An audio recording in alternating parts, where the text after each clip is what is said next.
even though I think I'm like emotionally intelligent and I preach to other people how they should handle their stress, I wasn't doing that myself. I wasn't practicing what I preach. And there were things that I thought that I could handle, stuff with my family, with my dad, with the business. I was just like, that's fine. I'll get to that when I need to. Right now, I need to focus on work. And I just went 100% in on work. And I was neglecting to open up about those other things that ultimately I was coping with things in ways I wasn't proud of, doom scrolling on Instagram, just not being a good partner and not being present. An entrepreneur straight out of New York City, Michael Chernow was cracking.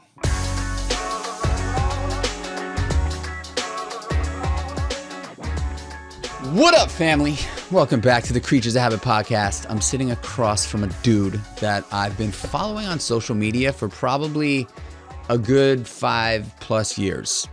He is a co-founder of the On It one and only fucking gym in Austin that everybody knows about, On It Gym. He's also an Adidas training athlete. He's got a massive online coaching business. He is a primal fucking smasher. He's a kettlebell master. His name is Leija, also known as the Primal Swolger. If you have been on Instagram and you are in the world of fitness, movement, nutrition, you definitely know this man. I'm really excited to be sitting across the table from him because I was introduced to fitness through Muay Thai kickboxing 20 years ago. And Eric also shares this early day fitness journey in MMA and Muay Thai and Jiu-Jitsu and then ultimately kettlebells. And I got into kettlebells back in the day, and I really haven't messed with kettlebells in a long time. So what I'm really excited about is to hear about Eric's journey, but also to talk to him about some habits, rituals, and routines. So Eric, welcome to the show, bro. What's up, savages? Let's go. Let's get it. Dude, thanks for being here. Of course, man. Thanks for having me. I'm glad we could squeeze this in. It's good to be in Austin. We met very briefly at a workout at, what was the gym that we? Squatch. At Squatch Gym. Mm-hmm. And you and my buddy Lance are good friends. Yeah. And man, I knew I wanted to have the chance to sit down with you and talk to you about your life and talk to you about things that you've done. I mean, you've been so consistent, man. You've been so consistent. You're scratching the surface of 1 million followers on Instagram. Mm-hmm. Why don't you just give us a quick bio on where you started, how you got to where you're at? I'll try to keep it concise. But yeah, I started working out, training when I was 11 years old. I was a chubby kid growing up. I remember my brother and sister would make fun of me. My older brother and sister, like, man, you got bitch tits. You're never going to have a girlfriend. And I was on my way to, going to high school or middle school. And I remember everybody was getting their first kiss, holding hands, getting their first girlfriends. And I was just like, man, all I do is play video games and eat hot Cheetos and Taco Bell. And I was pretty fat for 11 years old. And I was like, you know what? Football's coming up. I get to play football in middle school. I'm going to get in shape, start running, get ready for this. And so I picked up the Arnold Encyclopedia of Bodybuilding, learned how to work out through that, ran around the block a couple times, lost a bunch of weight, got in shape. And I remember going into middle school those days, walking into class, he'd be like, what's up, roids? So I got in shape pretty quick, for preteen. And ever since then, I was just like, man, like I fucking love working out. I ended up getting a gym membership, even though I wasn't supposed to be able to go to the gym till like 13. So I was learning how to bodybuild. I did football for a couple years. That was fun. But ultimately, I realized I still wasn't popular, still couldn't get a girlfriend. I was like, you know what? I really love UFC. My brother, we would get like VHS tapes and go hang out with the neighbor who was Brazilian, this older VHS, baby, let's go. Yeah, he would order the Pride FCs at like random times in the night, because they're in Japan.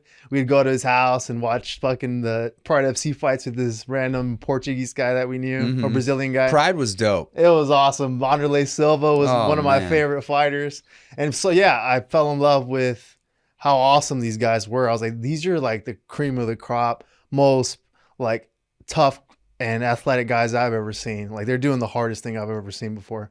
And my brother became friends with a couple UFC fighters. And so I got to start training and dabbling throughout my high school years. And I realized, getting into jujitsu and getting beat up by everybody and the janitor, I was getting mopped, dude, by everyone. And I was just like, man, I was in shape, by the looks of it from all the bodybuilding workouts. I thought, I look like I'm in shape. I'm going to fuck some people up. Hell no, dude. I got beat up by everybody. And so it was a humbling experience. So that really checked my ego and made me realize like, man, what these guys are doing, this is what gets you in the best shape. And so I started training with this guy, Roger Huerta. He was a UFC fighter at the time, a good friend of my brother's. And he actually invited me to come train with him in Minnesota, straight at a high school. I got to spend a couple months in Minnesota wrestling with a bunch of crazy guys and doing MMA training with the likes of like Sean Shirk and a bunch of like some guys at the time that were kind of popular in the UFC. And I got to see the way that they were using their training with their strength and conditioning. They weren't doing bodybuilding workouts. They were using kettlebells and plyometrics and obviously spending time on the mats and doing rounds. And so that's when I started getting into kettlebell training. Through all of that, I still felt like, I couldn't get a girlfriend, and it wasn't until after high school, college, I finally had my first girlfriend. And I realized like, man, there was a lot of stuff that I hadn't healed through my childhood that still comes up to this day. And I'm still working on, and thankfully I was able to take my kettlebell training and, I became one of the first coaches at the On It gym. I tried MMA, like around my college years, 2021. And I realized I had my first ever like MMA fight. I had done some jiu-jitsu tournaments and I did my first ever MMA fight. And dude, it went all 3 rounds, slugfest. We ended up winning Texas Amateur Fight of the Year because we were like trying to kill each other. And he almost knocked me out at multiple points in the fight. I almost knocked him out. I almost got him in a submission. I got a bunch of takedowns and we went back and forth. But at the end of that fight, I was just like, this is fucking crazy, man. Like I couldn't think straight for 6 months after. My jaw was clicking and I realized like, man, I don't know if I want to keep doing this. Like I like having my brain cells. And thankfully around that same time, I had been working in the On It warehouse for a couple years, in the back of the warehouse, taping up boxes, shipping off the mail to the customers. And Aubrey and my brother, or Aubrey, former CEO of On It, approached my older brother who was coaching clients out of the small company gym that we had. Aubrey saw the vibe that my brother was bringing, all the people that were coming in. It was just such good energy. Aubrey decided to open a gym. He's like, man, we sell all these tools. We sell the kettlebells, the clubs, the maces, the battle ropes. We should open up a gym to teach people how to use them and keep the vibe going, and build a community. And sure enough, they asked me to be one of the first coaches to like get certified, get your kettlebell certification and start coaching clients. And so I jumped at the opportunity. I said, I don't want to fight anymore. I don't want to keep trying to do that. And I'm going to start training some clients. And so before we opened the gym, I had about 6 months to start practicing and coaching people because I knew how to coach myself, but what works for you doesn't work for everybody, right? And so I got to train some family members, cousins, some of the employees there. And I got my coaching reps in and we launched almost 10 years ago in December this year.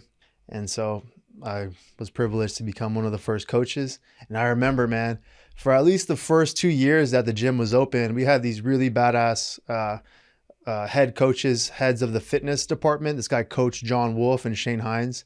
They came from some really like had been training in unconventional methods for a long time and had owned their own gyms. Is Shane what did Shane? Didn't he have his own business? Believe so. I forgot. I've met Shane before. Yeah, he's awesome. Yeah. He's like super centered, nicest guy you ever meet. And John Wolf as well, super knowledgeable. And so they came in to take over the On It Fitness side. And when the gym opened, they were like, all right, we got to get all you coaches trained up.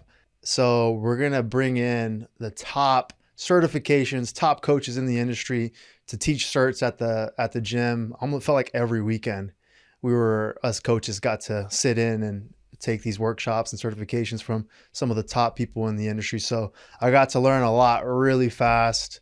At some points, we didn't, we took it for granted. I was in my 20s and I liked to party. We would show up to these certs like hungover, hadn't slept, but we absorbed as much as we could. But I'm thankful for those years where, we sacrificed weekends to go in and learn, because I learned so much so quick. And, till this day, I was able to launch my own like kettlebell workshops. I was able to teach the On It certifications after I got my reps in. I was coaching a bunch of people, and my online presence kind of blew up after I started doing some kettlebell flows and really creative moves with kettlebells that a lot of people hadn't done before. And so I got a lot of traction online. And so On It approached me like, you should teach our kettlebell certification. And so I was able to be an assistant coach, and eventually branched off and did my own thing and was able to travel. Before COVID, I was all over the place, going to major cities, teaching retreats in Costa Rica. So nowadays, it's much of the same, but actually trying to kind of restructure, rethink about how I want to move forward, just because I'm at a point now where I feel like I'm not challenged as much as I used to be. I love helping people, and that's always going to be a challenge, trying to get people to come in the door and make them feel welcome. But that's something that I'm pretty much got that dialed in. So it's just like, what's next? And so that's what I've been working on these past several months. I actually went and did Iowaska for the first time back in August, and that kind of was a huge shift. Had a huge wake up call to, okay, how can I show up better in the world? Because I had my own struggles, man. Like I want to unpack that a little bit. Yeah. You breezed past it in the beginning of the bio, stuff that you'd been dealing with or you hadn't really been dealing with from your childhood. Yeah. What comes up there? A lot of family stuff. My father was an alcoholic, or still is. And my mother was always trying to get him to behave and while trying to take care of us. And I mean, don't get me wrong, he provided everything we could ever need to have to survive, and we're grateful for everything he was able to give us. But when he wasn't working, he would be out partying with his friends. So I didn't really have a strong male role model to look up to, except for my older brother. He's not perfect either. He's young too, and he's learning as we're growing too. So for me, a lot of that stuff I was kind of repressing. And so I was sober all the way up until like 19 years old, for, seeing the example of my dad. I was like, I don't want to be like my dad. I don't want to be fighting all the time, drunk, belligerent, crying, because he's sorry, coming home and trying to apologize, but continuing to repeat the same stuff over and over again. So I was like, I don't want to be like that. I'm going to focus on school. I used to love art. I used to do a lot of art and martial arts. I was completely focused. I was dialed in with my nutrition since I was 12 years old. And I remember, which I'm grateful for, my dad would give me my own separate allowance growing up to go to the grocery store with my mom so I could buy my own healthy foods. Yeah, because you try to get organic foods and high protein, whatever, So he supported us in that way monetarily, but I felt like in our family, specifically from my parents, we didn't have a lot of affection, love growing up. I mean, they showed us love in the way that they worked really hard to support us, but I never played catch with my dad, and we never really said, I love you to each other. And so when I got out of high school and I got a girlfriend for the first time, and she showed me love, I love women. I love love. And I was in one toxic relationship to the next, because I just wasn't where I needed to be in a relationship. I was, I would say codependent, and I had like abandonment issues maybe, to where I needed that person to give me love because I didn't know how to receive it in any other way, or I didn't know how to give it to myself. My father wasn't an alcoholic. He was a rageaholic, and I'd never really seen him drink, but we had a, incredibly violent relationship, the two of us. I had zero blueprint, zero. When you're talking, I just like, it's just so interesting to know what happens to, and I you know, I can only speak from a male's point of view. I don't know what it's like speaking from a female's point of view, but for a male that doesn't have that, not only love from a father figure, but that that role model to sort of paint a picture what it should look like, there's a real loss and journey, right? Like you don't like being able to receive love is like a really hard thing. When you want love from someone who just has never been able to give it to you. You know what I mean? And so I just want to, when you're talking, I recently did this, so you just did ayahuasca. I recently have been going through this pretty intense breathwork, holotropic breathwork season in my life. Yeah. And I did and it's been very deep. It's been really, really powerful for me. Like the most sort of, it's just the therapy that I've been getting from this breath work is insane. Yeah. And I've done a lot of breath work. I've done Wim Hof.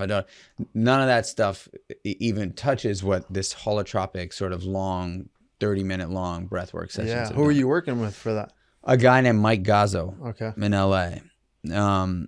But 2 sessions ago, or no, three sessions ago, we meet every other week. I went into, my father died like 21 years ago. Oh. And so I was never able to really have, and I was a complete alcoholic when he died. So we never really got to connect. But Mike had asked me to set an intention for the breath work. And I was just like, hey man, like this stuff is really helping me. I just want to continue to dig deeper and learn more and, peel back the onion more. Yeah. And so once we got into the breath work, I was like 5 minutes in, I kind of like dropped in. Have you ever done holotropic breathwork? I haven't done holotropic breathwork, no. I highly recommend it. Yeah. It's unbelievable. But the first thing that happens is you kind of start feeling this physical response to the breath. Yeah. And your hands and your arms start to sort of like almost seize up. And your hands kind of close up. You kind of like, you start to feel your mouth is kind of in this position. Yeah. Like puckered. Yeah. Because you're breathing, it's all mouth breathing. And so you feel like sort of like a little bit of like your lips are kind of stuck, and then your kind of head starts to feel a little numb. If you can get past that, a lot of people will stop there because it's scary. It's uncomfortable. Yeah. But if you can get past that and understand and know that like that's part of the process, not for everybody, but for some, what happens is just unbelievable. What happened for you? Well, in this specific session, I got really sad. And I didn't think that this was going to happen, or I wasn't thinking about my father before the breath, but I had this like overwhelming outpouring of sadness that I really wanted my father to love me, and I never felt like he did, and he never said he did really, or that I remember. He never played, we never played catch, or we played catch one time that I remember. I played sports young. He never came to a sports game, like never put me down, like never took me to, never, like just none of that. It just was not involved. Yeah. And I just got like insane sadness because I was like, man, I'm never going to get that. And I've been seeking that my whole life in other things, in other men that I pulled into my life. Yeah. That I now know have been patterns trying to replicate my father. One of them took advantage of me sexually when I was young, like all sorts of weird shit had happened. Yeah. And so I'm in this breath work and I'm going deep and I'm really sad. And then like I'm hysterically crying. I mean, every time I do the breath, I get insanely emotional and incredibly vulnerable. And so about 5 minutes left in the 25 or 30 minutes we were doing it, all of a sudden I kind of like cleared up a little bit, and I had this vision of me sort of like looking at myself lying down on the floor, not where I was, somewhere else kind of, but like there was a door in the corner. I'm kind of looking at me from this angle, and the door opens and my father walks into the door, and he's young. He's like probably like my age now. He's probably like 40. Yeah. Something like that. He had facial hair. He looked healthy. And he walks over to me, and then as he's walking over to me, like I kind of like go back into my body, and then he kneels down next to me. He runs his hand through my hair, and he kneels down next to my ear, and he says, "I love you." Wow, it's got goosebumps, man. Dude, it was like, it was a vision that I had for sure. Yeah, but You saw what you needed to see. Dude, it felt so real. Yeah. It felt so real. Mm-hmm. And I was like, I smiled and I was just like, oh my gosh, you know? And when I came out of it, I sat with Mike and I was like, man, that was really intense what just happened, dude. You know, and I walked him through it and I was like, I don't know if it was like just, you know, my ego or whatever it was. Yeah. And he was like, man, that was your father, man. Yeah. Your father came to tell you he loved you, dude. Absolutely. That's what you got to know. And even if it wasn't, you know, it feels like it. And as long as you can leave with that feeling of, you know, like almost like forgiveness. Well, it you know, it's so interesting because I know Aubrey obviously has done a lot of work, right? A lot of work, and specifically in the plant medicine arena. I'm sure you're exposed to that while being in that circle of people. What was your ayahuasca experience like? Oh man, I was there with my girlfriend at the time, now fiance. Congrats. Thanks, man. And I had done DMT a lot, probably 10 years ago. Had a lot of experience doing that. But it led me down a rabbit hole because I was doing it a lot.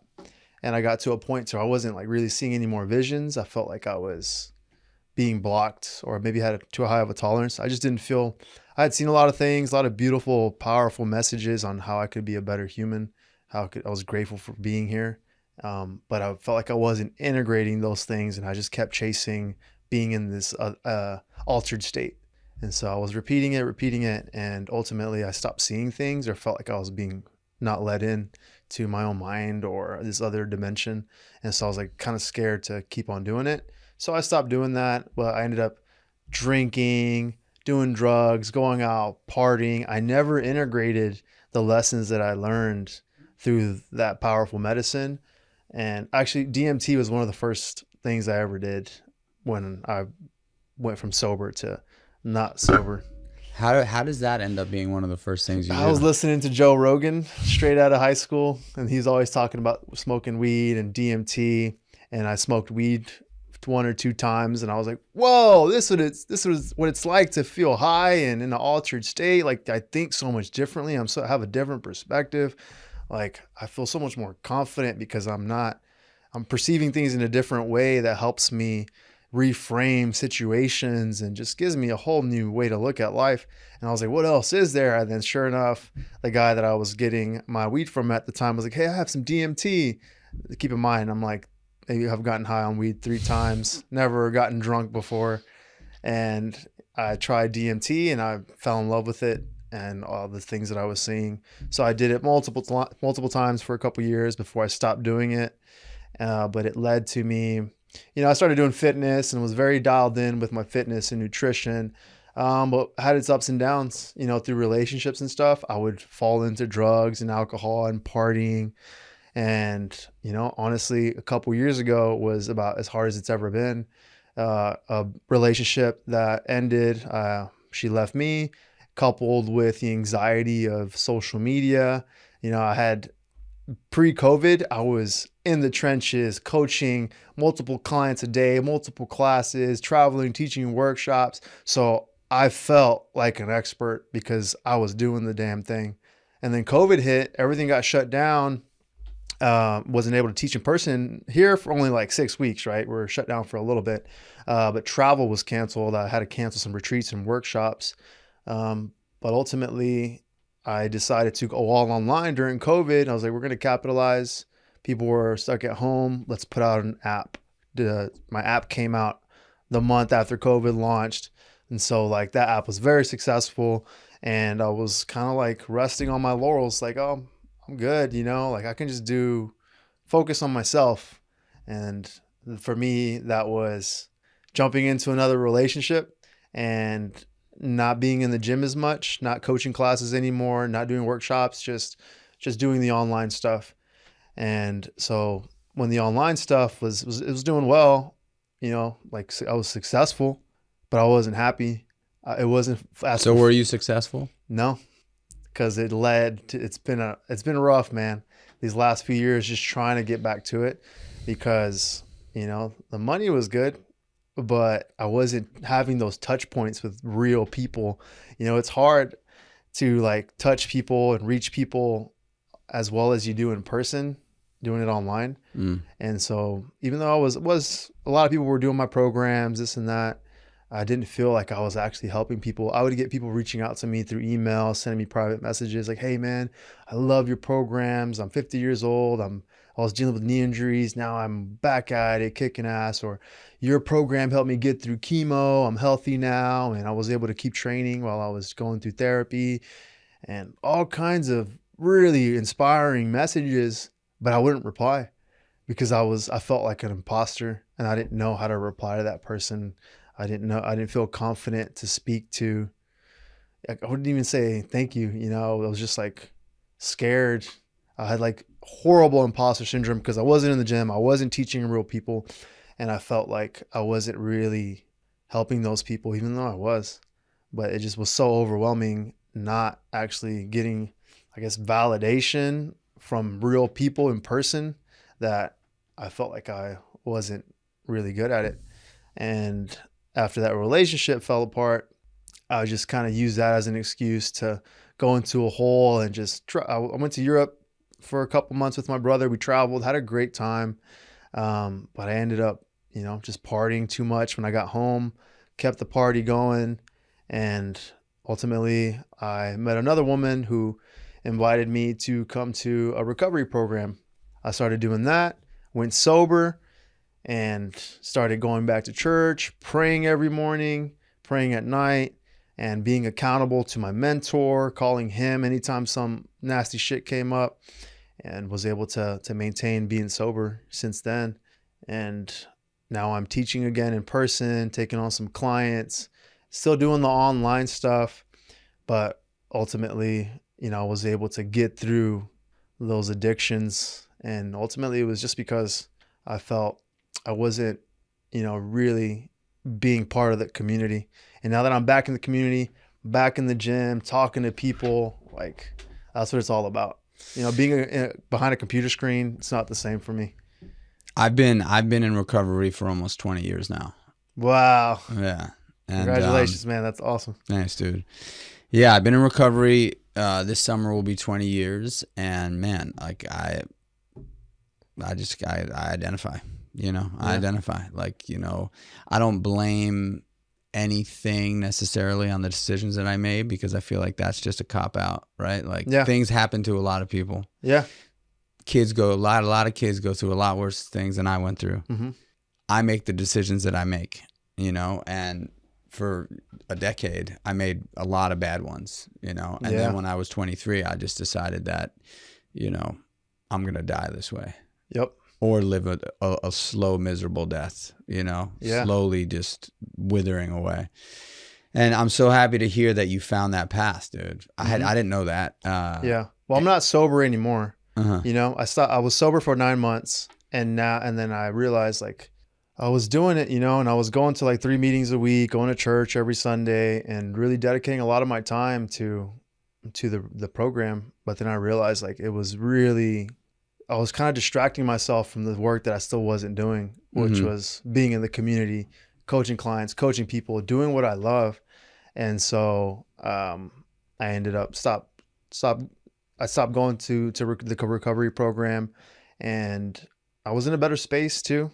I felt like when I really went down the hole, I was unhappy, depressed, sad. And with all the new tools that I learned, being able to ask for help, being able to surround myself with people that actually provide constructive criticism, I realized like, okay, maybe I don't need to be completely sober, and I can just maybe have a drink with my family to celebrate things. And I tested it out, and I was able to just have a fun night with my family. Didn't go off the rails and party all weekend or all week. And I've drank twice in the last year, I mean, dude, that's amazing. Because, look, everybody has a journey, right? Everybody has their own path. Everybody has their own journey. And I think there are some people that think that they need something like a recovery program, and then they go and they try it out. And some people are just like, this is just simply not for me. Yeah. Some people give it some time and they get some time under their belt, and then they decide, hey, like, okay, I understand what that is now. Mm-hmm. Let me see if I, let me see what Yeah. if I am or I'm not. Mm-hmm.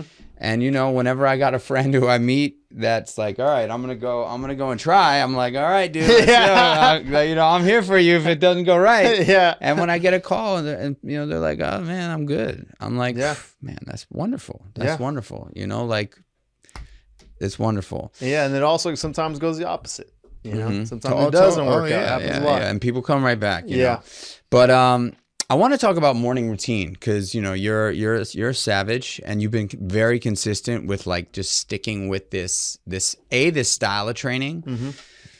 but also just just consistent in general in regards to fitness and your nutrition. And so I would imagine, is there something that you do in the morning to sort of kickstart your day?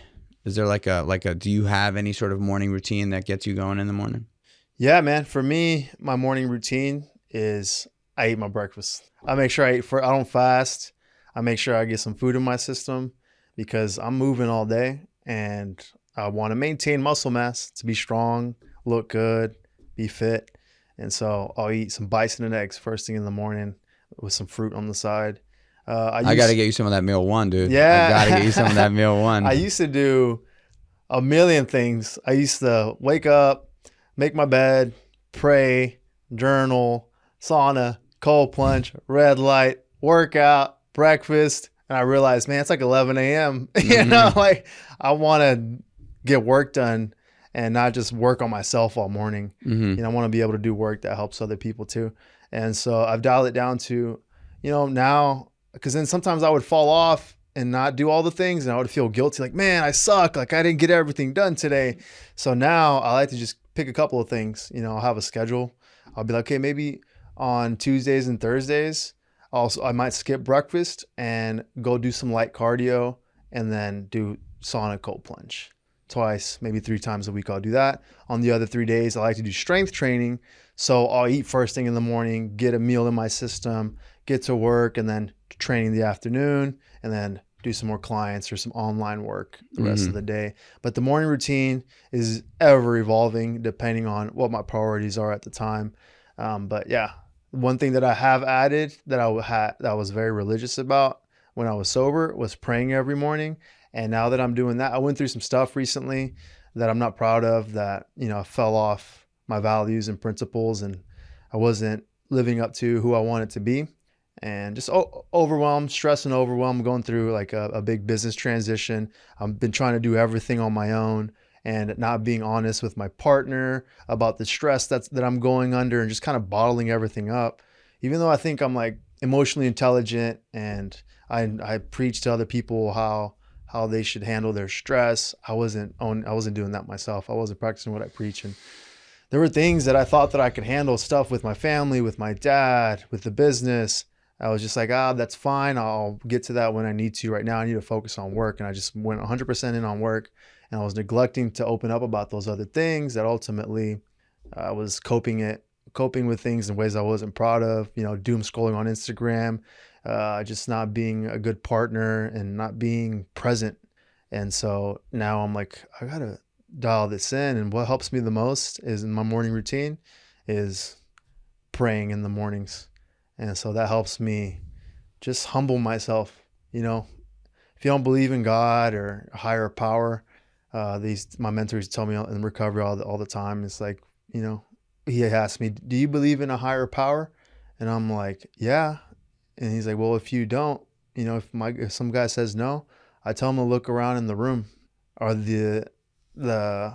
these people combined in the support group, are they a higher power than yourself? And I'm like, yeah, so just looking at the people that you surround yourself with, if you surround yourself with good people, they're a higher power than you.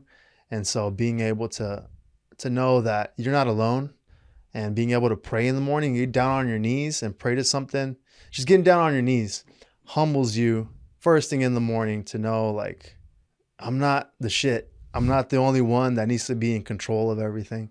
I can let go a little bit, control what I can, and go on the rest of the day and give myself grace. And so I've only been doing that for the past week, and I've been walking around with a lot less weight on my shoulders. I've been doing that for the last 19 years and 7 months and a few days. Yeah. And I'm here to tell you, it's the one thing that I have never, I've got a lot of habits, you know, and I've done a lot of things in the morning and in the evening. Some come, some go. The one thing that I never miss, no matter what, no matter where I'm at, no matter how tired I am, whatever, every morning, prayers and push-ups.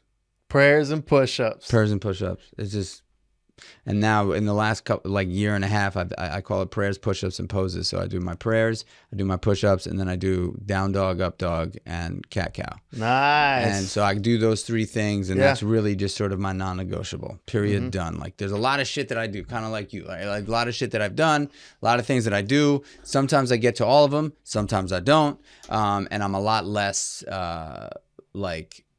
if I don't get to it, I'm like, whatever, you know? But when I'm home in my ideal scenario and I'm not traveling or, you know, I will go through 14 different things in the morning, you know? Yeah. But the prayers, massive, dude. Absolutely. Massive. And honestly, right now I'm just kind of redialing in what my morning routine looks like as I'm getting used to this new normal of the business shifting. Prayers, push-ups, poses, dude. Yeah, there you go. So... But yeah, I still do cold plunge sauna on every other day. I was talking about this to a mentor of mine the other day, and he was talking about this program that we're starting next month. It's called Resilience 2.0. Mm-hmm. And you know, I was on the interview for the group, and he was asking me what things I do for resilience, and I was like, well, I work out hard. I'll do cold plunges. You know, I'll do hard stuff all the time. I stay on my diet or whatever, you know, the diet I'm following. He's like, yeah, man, those are all great things. But he told me from his experience, he's like, but a lot of those things, for example, like cold plunging, if I do that 3 days in a row, it's not as hard after 3 days. It gets easier over time. So it's like, what are the things are you doing to continue to challenge yourself that are going to keep building resilience? And so he suggests what works for him is he'll cold plunge every other day or every 3 days. That way that you still get that mental stimulus from it. I'm sure if you do it every day, you still get the physical benefits. Mm-hmm. But if you're chasing those mental gains, I think it's important, or from my experience too, is spreading it out and continuing to challenge yourself with new things is what keeps you motivated and happy.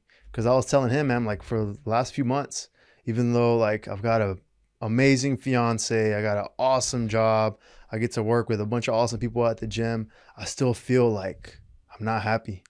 Like there's something missing. I feel like I'm just kind of like going through the motions. And he's like, show me a man who's unhappy and I'll show you a man who's not challenged. And I was like, you're so right. I haven't been really pushing myself. And so that's why this year I'm going to start taking on some new challenges. Going to try to go on my first bow hunts, going to try the tactical games, maybe even go do some races. I'm doing a 50-mile ruck in May, you know, just trying to dip my toes in new things and push myself a little bit, whether physical, mental. I'm going to pick up the guitar or start drawing again, try to find something creative, man, just to keep challenging myself because I want to keep being resilient. And, you know, for example, he works with veterans. He's a 20-year veteran himself in the Army. And he's like, you go to war for 20 years. Like after 10 years, it just becomes pretty normal. Mm-hmm. It doesn't build as much resilience as it did when you started. And I'm like, that's so crazy, and, you know? So I'm like, I love the idea of taking some checks and balances, seeing, you know, if doing the hard things, which I believe in, leaning into that sort of that discomfort, like leaning into it.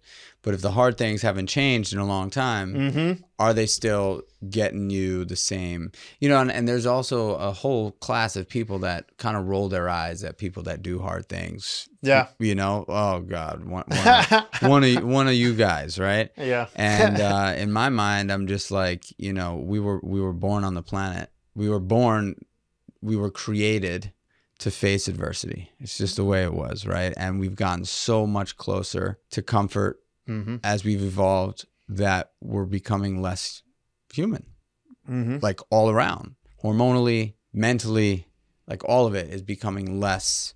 I believe that we're getting pulled further and further from our from our core, from our from the motivation of us being here. Yeah. You know,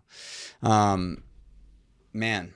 Yeah, and that's something that I've felt since I was 12 years old too, or I'm starting to see why I behaved the way that I did when I was 12 years old and why I chose that path. Thankfully, I created a lot of discipline to be able to use that to try new things and be pretty successful at them.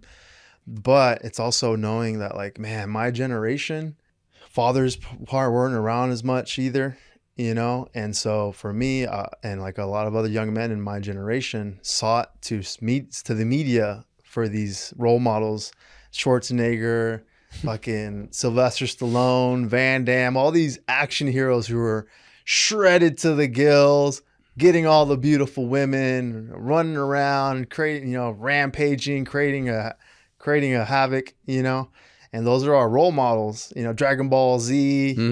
And so without really digging into the emotional side of things, and I felt like I'm not trying to make excuses, but that's been for me what has kind of driven me through all the problems that I've been through. You know, pornography as well, you know, seeking instant pleasure, self-pleasure through watching pornography growing up, to, you know, doom scrolling on Instagram for instant gratification, or kids who like to play video games all the time. Like, as men, we have these role models. We think we need to be super jacked. So we either go one direction where we're trying to be super jacked, take a bunch of steroids so we could look like the dudes on Instagram, or we're stuck at home playing war video games because it gives us that instant gratification of conquering something and winning, you know, with all those points, leveling up super fast.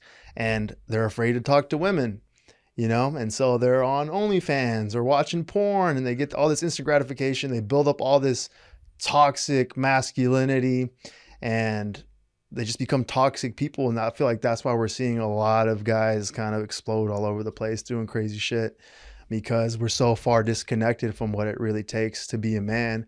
And I was talking about this with my partner, my fiance. She's an emotional intelligence, intimacy therapist. So she's kind of really deep into this stuff. She was saying that, you know, women, they get a rite of passage with their menstrual cycle. From an early age, they have that coming of age into womanhood. Hardly any men have that coming of age into manhood. You know, hardly anybody gets to go hunting anymore, you know, go on a quest and do something manly like they did in like ancient times. Nowadays, you know, the most manly thing that you could think of that brings you into manhood is having sex for the first time. And that is so, dude, I'm so happy you said that, because it just cements something for me, you know, because we live in such a weird time, right? I've got two sons. I've got a 9-year-old son who just turned 9. I got a 6-year-old son, and I hunt, and I've been like on the fence on whether or not I want to introduce that part of that. I mean, I'm deeply passionate about it. Yeah, I love it. And this year, when I shot my buck, I said, you know, they're young, but I think this would be a good time to introduce them to this way of life that like human beings have been doing since the beginning of time, actually. And so after I shot the buck and saw that he was down, because I hunt on my property, I went back to the house and I grabbed both of the boys and I took them out with me, and we sat down around the buck. Wow. We said a prayer around the buck. I dressed the deer in front of them. Yeah. They all held his heart, you know. And it was just this moment where I was like, there's something about this, you know, that's ceremonial. But also just like, I would never, I mean, I grew up in New York City, you know, like what Yeah. you said, I never really thought of that. Like, Yeah. I'm so happy you said that. Because there was never, the rite of passage for me was doing drugs at like, Yeah. you know, 12, hanging out with the older kids and doing drugs Yeah. and like hooking up with a girl, you know? Yeah. Um, All unhealthy habits. right. You know, you're not ready for that shit. I don't know. If, You know, like- I don't know if the boy. I mean, who knows what age is the right age to introduce them to what, you know, to that. But Yeah. I really do think that doing things like that with men and women. Yeah. But for my kids, it was just a moment in time when I was like, oh my gosh, I'm giving this to them. Yeah. Right now. You know, I'm really giving them something special. Yeah. That's a here, powerful you know? gift. Dude, this was awesome, bro. Really, I mean, we didn't get into kettlebells, and I'm so happy we didn't because we talked about so much more important, you know, like really, really just, you know, this podcast is one of my, if not my favorite thing to do in the Creatures of Habit, within the Creatures of Habit brand, right? It's like I get to sit down with people and get vulnerable and talk about life, and talk about things that potentially were not awesome to go through, and then ultimately things that we do on a daily basis to help us stay, you know, better. Stay dialed in and Stay on the dialed path. in. And then kettlebells can be a tool for a rite of passage. You know, if you're new to fitness and you want to get in shape, build your foundation, build your vessel to be able to do adventurous things, then training in any capacity is going to help you be better prepared. Yeah. But yeah, man, I think that's what we're dealing with. That's what I'm dealing with personally, is finding ways to connect with other men, build that camaraderie that I miss from going to jujitsu, fighting. You know, those are all valuable ways to connect, build your tribe, and be able to be vulnerable with other men, especially if you're in a relationship, you know, with your partner. You don't want to unload all of your shit on your partner. You want to be able to process with your boys, with your mentors, before you bring shit to the table. Yeah, I mean, I think that that's one other thing that, you know, a lot of men are just simply not doing these days. And that time with other men is not something that is like, you know, and I'm not talking about like, you know, just, you know, drinking beers at the bar. You know, Not getting I'm talking shit about, faced. yeah, I'm talking about sitting around and just do something hard together. Yeah. Where can the audience find you? You can find me at Primal Soldier on Instagram or at Eric Leija on Facebook. And I'm also Eric Leija on YouTube. Check me out on there, or primalmethods.com. Dope. And there's tons of programming on there. I mean, you know, kettlebells are, I've got a super love relationship with kettlebells. I mean, it was like really my first introduction to lifting anything heavy off the ground. Really? Wow. Yeah, because, you know, when I was doing Muay Thai, it was just calisthenics for the most part and conditioning, you know, and then there was a coach named Gavin who actually helped save my life when I was getting sober. He just became insanely passionate about kettlebells. And I think he hung with Shane Hines a lot. Oh, wow. And so he became this crazy kettlebell guy. And, yeah, and I love kettlebells. I love kettlebells, but I got to get over to On It. I got to get over to On It and train, man. Come check it out. Are you there in the morning? Yep. Maybe I'll try to pop in tomorrow morning before I'll be there gotta tomorrow go. morning. Hit me up. I'll be there. Dude, thank you so much for getting vulnerable with us, man. Hey, thank you, man. Thank really you for appreciate letting it. me speak my mind and what's on my heart. I love it, dude. Appreciate you.